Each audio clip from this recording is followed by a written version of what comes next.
Welcome back to Life's Cholent. My name is Avital, and today's video is a little bit outside of what I normally film on Life's Cholent, but it's an important message nonetheless, and so I thought I would share.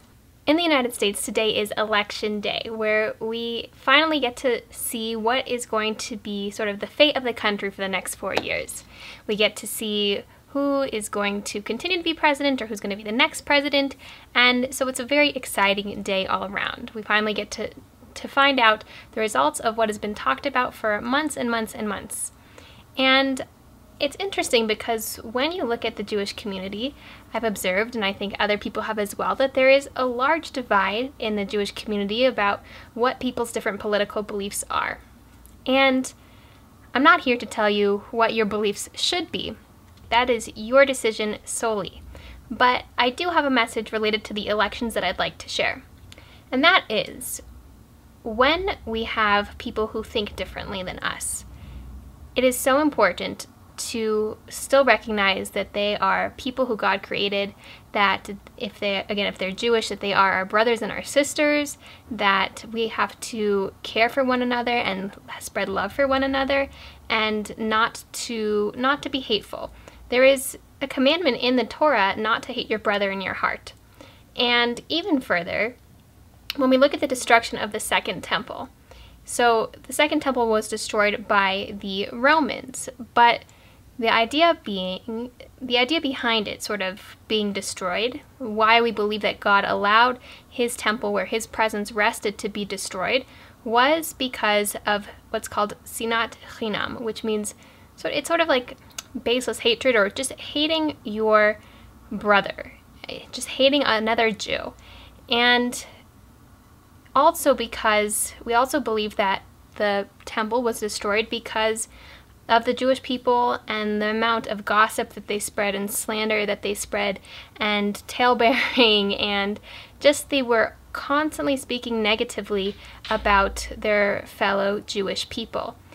And so when we look at the election, when we look at people who think differently than us or who have different political views, it is so important not to resort to baseless hatred, not to resort to gossip, not to start telling everybody, oh, do you know who that person voted for? Can you believe that they voted for this person? It's so very important to let that be somebody's personal decision. As Jewish men and women, there are so many important factors in our lives and in our decisions. And clearly, if the Beit HaMikdash was destroyed because of the Jewish people feeling hate for their brethren, or for the Jewish people speaking so foully about other Jewish people, it is a clear indication that God doesn't really approve of that kind of activity. And yes, while we might inside feel angry about what somebody believes, or we may inside feel like, how could that person possibly think that way, it is so important just to let that be inside and not to say it out loud, not to attack other people for their beliefs, not to make them feel badly for it, and certainly not to spread the information with others. When we look at sinat chinam, again, this hatred or this inability to love your fellow Jew, again, we want to avoid that. It's not something that God approves of. And so the opposite of that is ahavat chinam, loving them. And so it's so important to try and find ways that we can still love people even when we disagree with them or with what they believe. And so can we find ways to appreciate other people even if we don't agree with their opinions? I believe we can.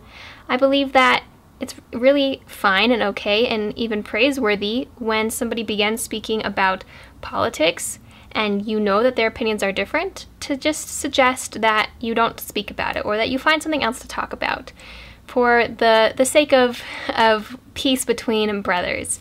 And you should resist within yourself the urge to talk about politics with other people if you don't know their opinions, or if you know that their opinions are different from your own. It's important to maintain the peace between Jewish people, and so that's something really important, and maybe a way that we can work towards that end goal of having love for our fellow Jews. And hopefully with that, and with continuing to express love within the Jewish community, we will be people who merit the construction of the third and final temple in the land of Israel. And so again, I hope that we can look above one election. It's one election. There there have been thousands of years of Jewish history where the Jewish people have had to band together and stick together to overcome adversity. And so no matter what the outcome is of any given election, the Jewish people are going to have to stick together. They're going to have to work through their differences. We are one people. We are all God's people. And for that, it is so very important to remember that and to stay together no matter what. And so I wish you a happy election day. I hope that you will have the outcome that you are hoping for, and I look forward to speaking with you next time.